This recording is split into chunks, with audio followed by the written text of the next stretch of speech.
তো তার মানে আমরা এখানে আপনার সম্মতি পেয়েছি, কোন নারী যদি সম্মতি দিয়ে যদি ফিজিক্যাল রিলেশন করে তাহলে এটা ধর্ষণ নয়।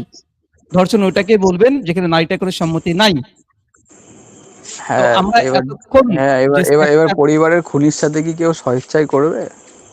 করবে কি করবে না সেটা আলাদা ব্যাপার, ওটার অ্যান্সার তোমরা আগে না না, দিয়ে আসলাম। করবে কিনা বলেন, করবে কিনা, আপনি কি করবেন? আমি আপনাকে বললাম না, এর অ্যান্সার দিয়ে আসলাম না একটু আগে। না না, আবার দেবো? আপনি কি করবেন? আপনি কি করবেন? আচ্ছা তাহলে আপনি আবার আমার দিই। ডিরেক্ট, না না, আপনি ডিরেক্ট আবার অ্যান্সার করেন না। আপনি কি করবেন? আপনি ডিরেক্ট অ্যান্সার করেন, আপনি কি করবেন?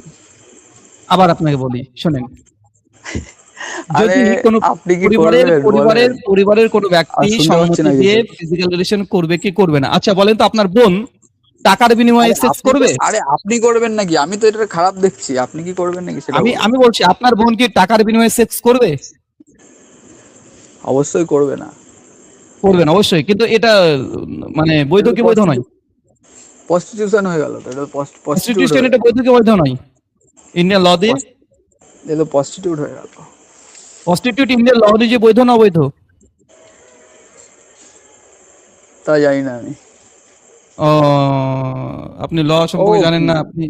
আরে তা আমি বললাম তো, এটা প্রস্টিটিউশন হয়ে গেল। টাকা দিয়ে যে করবে এটা তো প্রস্টিটিউশন হয়ে গেল না? প্রস্টিটিউট এটা ইন্ডিয়ান ল অনুযায়ী সেটাও তো বৈধ না ধর্ষণ অবৈধ? হচ্ছে না, টাকা দিয়ে করাটাও তো ধর্ষণ হচ্ছে না, কিন্তু আপনি কি করবেন? আপনার ওই পরিবারের খুনির সাথে আপনি কি ওই স্বেচ্ছায় জন্য পা তুমি তুলবেন? বলছি যে আপনি তার আপনি মানে কি বুঝে, তার মানে দুটো অ্যান্সার আপনি দিয়ে কি দিয়েছেন। এক নাম্বার যে আরে টাকা দিয়ে যদি কেউ প্রস্টিটিউট করে এটা ধর্ষণ ক্যাটাগরি না, আর দুই নম্বর অবশ্যই টাকা না। দিয়ে কেউ যদি প্রস্টিটিউট, কোনো নারী যদি স্বেচ্ছায় তার শরীর দেহ যদি বিক্রি করে, ইন্ডিয়ান ল হ্যাঁ, অনুযায়ী এটা বৈধ। সেটা ধর্ষণ এটা হয় অনেক কি করে? কিছু না, সেটা ধর্ষণ হয় কি করে? তারা তো যে ছেলে করতে ইন্ডিয়ান ল যাচ্ছে দিয়ে সেটা বৈধ, তারা তো এবং সম্মতিতেই ইন্ডিয়ান ল করছে দিয়ে না। বৈধ।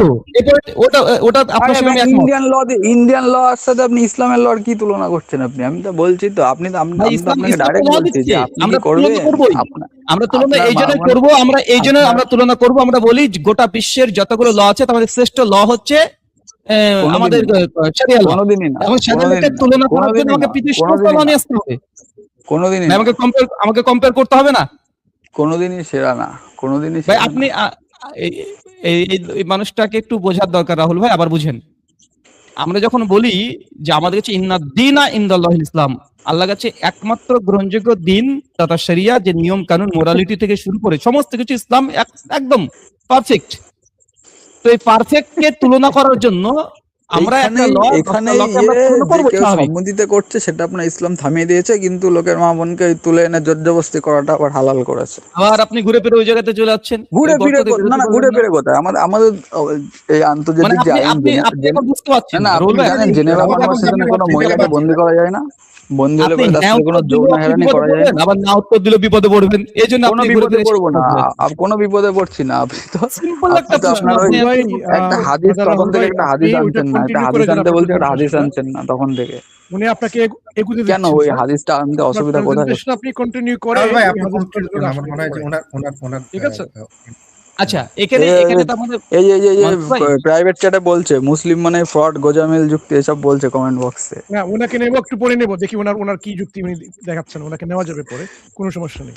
আচ্ছা, রাহুল ভাই, আপনাকে তো আমার মনে হয় আপনি আমরা আপনার তো প্রেজেন্টেশনটা ডিরেক্ট প্রশ্ন কন্টিনিউ করে করলাম ফেলেন। দুজনকে। ওই আচ্ছা ভাই, আপনি কি মানে জানতে আসছেন না জানাইতে আসছেন, কোনটা বুঝলাম না তো রাহুল জানাই ভাই। জানাই তো আসিনি আমার, এইগুলো যেগুলো নিয়ে অবজেকশন আমি তো সেগুলো নিয়ে তাইলে বলছি না। আগে তো আপনাদের ওই দলিল দলিল সামনে রেখে আপনি তো ওই বুখারি আপনি তো মিথ্যে কথা 229 বলছেন, হাদিসটা মিথ্যে আনছেই কথা না দিয়ে সামনে। objection হয়। আরে আপনি তো বুখারি 222 হাদিসটা আনছেই না সামনে, তো কি বলবো? আসছে, সেটাতে আসছে, আপনি তো ওটা নিয়ে কথা বলছেন না। সে এক ঘন্টা অন্য ধরে বলে বিষয়ে যাচ্ছেন আসছি, সেটাতে আসছি, কিন্তু তাও আসছেন না। আমরা তো তাহলে ওই হচ্ছে আগাইতে হাদিসের না, কথা আপনি বলছি তো না, আমরা সময় তো নষ্ট অন্য হাদিস, করতেছেন। এখন অন্য জিনিসের কথা বলছি এখন। আহা সারোজ হ্যাঁ, ভাই, টিবেল উনি টু কিন্তু নাইনটা নিজে আনেন সময় নষ্ট সামনে, করতেছেন। বুখারি টিবেল টু নাইনটা আনেন সামনে, তারপরে যে বলছেন, আপনি বলছেন যে যারা যুদ্ধ আপনি করতে আসতো শুধু তাদেরই প্রথমে শুধু ধরা হতো। এই শুনে এই এই নিন, যুক্তি শুনে নিন। আপনাদের ধোপে রাহুল টিকবে না, ভাই যে এই প্রেজেন্টেশন দিচ্ছেন ডিফেন্সিভটা, ঠিক আছে? ওইটা আপনি শুনেন। কারণ এক যারা কাজ যুদ্ধ করতে পারি করতে জানেন? আসতো না তাদেরও গনিমতের। ওকে, আমি ইটাচি রাহুল ভাইকে ব্যাক স্টেজে রাখছি। উনি একটু কথা বলেই যাচ্ছেন, ওরা আপনাকে এগুতে দিচ্ছেন না। ব্রাদার রাহুল, আপনি আপনার প্রেজেন্টেশন কন্টিনিউ করে যান, তারপরে ওনাকে আমি যুক্ত করছি, নাহলে উনি আচ্ছা আপনার উপরে কথা বলেই যাবেন। ওকে ওকে। আচ্ছা তার মানে আমরা যে সিদ্ধান্তে এসেছি, রেপ, যেহেতু তিনি বারবার বলছেন যে যুদ্ধ অপরাধী নারীর সঙ্গে রেপ করা হচ্ছে, তো আমরা রেপ না, এটার জন্য আমরা যেটা দেখিয়েছি সেটা হচ্ছে এইটা, যদি তারা সম্মতি এর আগে থেকে জানে যদি আমাদেরকে এই ব্যাটেল যে ধরে নেয়, আমাদেরকে ধরে নেয়, তাহলে আমাদের সঙ্গে যা ইচ্ছা তাই হতে পারে, হত্যা করে ফেলতে পারে, আমাকে জেলখানায় বন্দি রাখতে পারে, ডাইরেক্ট গুলি করে শুট করে মেরে দিতে পারে, অথবা আমাকে কারো দাস বা দাসী হিসাবে আমাকে রেখে দিতে পারে। তো জানা বোঝার পরেও যখন একজন ব্যক্তি যখন আসছে শত্রু হিসাবে, এটা তার আগে থেকে সম্মতি আছে যে আমার সঙ্গে যা ইচ্ছা তাই হতে পারে, মেরে ফেলতে পারে, আমাকে তারা অধীনে দাস করে রাখতে পারে, আমার সাথে সেক্স করতে পারে, সমস্ত কিছু তো জানা আছে। তো জেনে বুঝে যখন আসছে, এটা কি সম্মতি নয়? উনি অ্যান্সার করছে সম্মতি। অতএব যুদ্ধ অপরাধী যে নারীদেরকে ধরা হয়, যে ক্রিমিনাল গুলোকে ধরা হচ্ছে, তাদের সম্মতিবিহীন যে ফিজিক্যাল রিলেশন করছে এটা নয়, বরং এটা তাদের সম্মতি দিয়েই তার এসেছে, এবং এই ফিজিক্যাল যে রিলেশনটা হচ্ছে এটা সম্মতি দিয়ে। আর যেটা ধর্ষণের ক্যাটাগরিতে পড়ে না, উনি এটা স্বীকার করে নিয়েছেন যে সম্মতি থাকলে ধর্ষণ হবে না। এখন উনি ইমোশনাল ভিকটিম কার্ড খেলছে। কি ভিকটিম কার্ড? যে একজন যুদ্ধ অপরাধী নারী কেবলই তার স্বামী বাপকে মেরেছে, কিভাবে সে ফিজিক্যাল রিলেশন করতে পারে? আরে ভাই, উনি তো সম্মতি দিয়ে এসেছে, উনি করতে পারেন কি পারেন না এটা তো পরে প্রশ্ন, এ প্রশ্ন উঠবে না।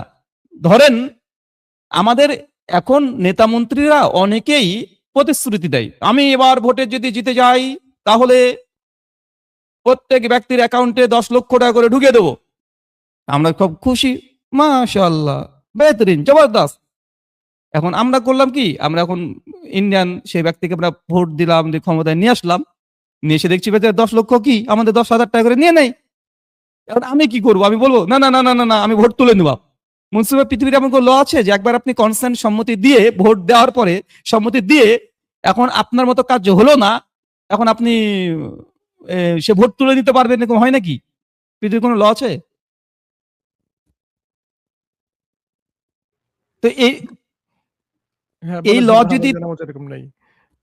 এই ল যদি না থাকে, তো একটা নারী বা যুদ্ধপরী শত্রুপক্ষ যখন জানছে, যখন আসলে আমার সঙ্গে ওই যুদ্ধের ময়দানেই যদি মাল বন্টন হয়ে যায়, গনিমত বন্টন হয়ে যায়, আর যদি তার ইদ্যত পিরিয়ড না থাকে, যদি সে প্রেগনেন্ট না হয়, তার সঙ্গে ফিজিক্যাল করতে পারে, মানে ইসলামী যে শরীয়ত ল দিয়েছে, ও জেনে বুঝে আসছে, ও সম্মতি দিয়ে এসেছে যে আমার সঙ্গে যা ইচ্ছা তাই হতে পারে, দেশের জন্য প্রাণ দিয়ে দেবো, ইজ্জত দিয়ে দেবো, কোনো সমস্যা নাই, কিন্তু দেশকে রক্ষা করবোই, এই মুডে একদম 5 নম্বর গিয়ারে চলে এসেছে।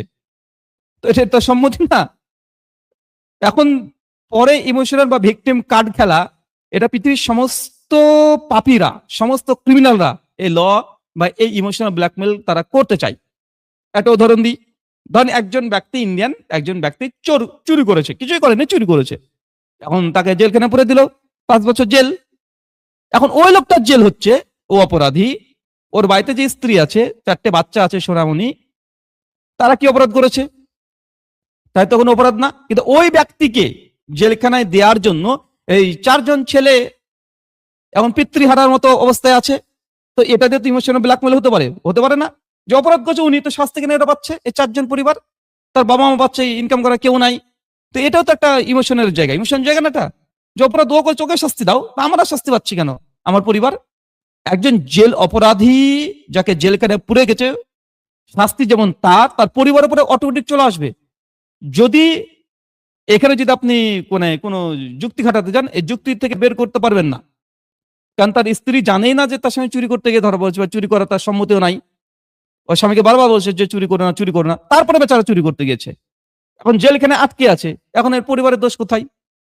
দ্বিতীয়ত বিষয়, প্রশ্ন ওইটাই যে তাহলে মুসলিমদেরকে আমরা ইসলামী যে দাস দাসীর অধিকার দিয়ে দাস বানানোর কথা বলা হয়েছে, এখন মনসুর ভাই আপনাকে আমি এই অধিকার দিয়ে দাস বানিয়ে রাখতে চাই, আপনি কি দাস হিসেবে থাকতে চান?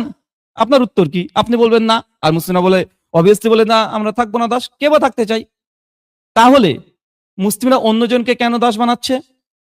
অ্যান্সার, এই প্রশ্নটা মনসুর ভাইয়ের জন্য নয়, এই প্রশ্নটা করতে হবে যারা জেলখানাতে আছে, ক্রিমিনাল, মৃত্যুযোগ্য অপরাধ করেছে, যাদের সাজা অলরেডি ঘোষণা হয়ে গেছে, যে হত্যা করা হবে, ফাঁসির আসামি, তাকে গিয়ে বলতে হবে যে ভাই আপনার তো ফাঁসির অর্ডার হয়ে গেছে, এখন আপনার কাছে দুটো অপশন, হয় আপনাকে ফাঁসি দিয়ে মেরে ফেলবে, অথবা ইসলামী ল দিয়ে আপনাকে দাস বানিয়ে রাখা হবে।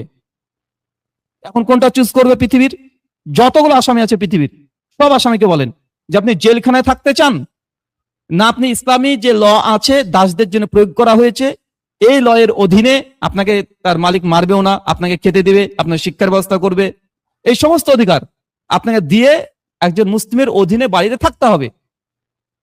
আপনি কোনটা চান? আপনি কি মরে যেতে চান, মানে ফাঁসিতে ঝুলতে চান, না মুসলিমের বাড়িতে থাকতে চান এইভাবে এই অধিকার নিয়ে? আমাকে একজন সিঙ্গেল ব্যক্তি নিয়ে এসে দেখান যে পৃথিবীর কোনো মানে ফাঁসির যোগ্য একজন আসামি বলবে না না না আমি ফাঁসিতে মরে যেতে চাই, দেখি যদি সে এখানে আমাদের পাগল বা একজন, mental না হয়। রাহুল ভাই রাহুল ভাই একজন, উনি সমালোচক আছেন, drop করে ইসলামের গেছেন। সমালোচক আছেন, ওই যে উনি বলছেন এখানে গুজামিল নাকি হচ্ছে আমাদের এই আলোচনাটা, ওনাকে রেডিও নাম নিয়ে এসেছেন, ওনাকে যুক্ত করছি, দেখি উনি ওনাকে কি নিয়ে answer রাহুল- দেন। আমাদের ইটাচি রাহুল ভাই উনি চলে গেছেন, ওনার মনে হয় উনি আসলে যাওয়ার জন্য চেষ্টা করছিলেন, কারণটা হলো হ্যাঁ। উনি শেষের দিকে সুষ্ঠুভাবে আলোচনা করছিলেন, মানে ইচ্ছা হচ্ছিল উনি পালানোর চেষ্টা করছেন, আসলে সেই কারণে এদিক ওদিকে কথা শুনছিলেন না, কথার মধ্যে কথা পুরে দিচ্ছিলেন, এ করছিলেন। ঠিক আছে, আসলে রাহুল ভাই যেটা হলো যে ইসলামে তো ওই অবস্থার পরেও সে অপরাধী জেনে আসে, তারপরেও